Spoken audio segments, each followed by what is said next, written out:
கபாலியை எதிர்பார்க்கும் மெட்ராஸ் ரித்திகா. மெட்ராஸ் படத்துல கலையரசனுக்கு ஜோடியா நடிச்சு பேசப்பட்டவங்க ரித்திகா. அதையடுத்து அவங்கள தேடி கதாநாயகி வாய்ப்புகள் போன போதும் கதாநாயகியா நடிக்கிறேன் ஆனா கிளாமரா நடிக்க மாட்டேன்னு கண்டிஷனா அவங்க பேசினதுனால அந்த வாய்ப்புகள் வேறு நடிகைகளுக்கு திரும்பிடுச்சு. அதனால பின்னாடி அழகு குட்டி செல்லம், அஞ்சலா போன்ற படங்கள்ல கேரக்டர் ரோல்கள்ல நடிச்ச ரித்விகா இப்போ எனக்கு வேறு எங்கும் கிளைகள் கிடையாது படத்துல கவுண்டமணியோட மகளா நடிச்சிருக்காங்க.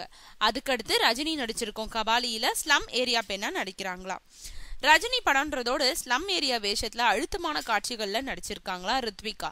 இதுக்கு முன்னாடி காக்கா முட்டை படத்துல ஸ்லம் ஏரியா பொண்ணா நடிச்ச ஐஸ்வர்யா ராஜேஷ்க்கு அந்த படம் பெரிய பெயரை வாங்கி கொடுத்ததுனால தனக்கும் இந்த கபாலி படம் கோலிவுட்ல பெரிய இடத்தை பிடிச்சு தரும்னு எதிர்பார்க்கறாங்களா ரித்விகா.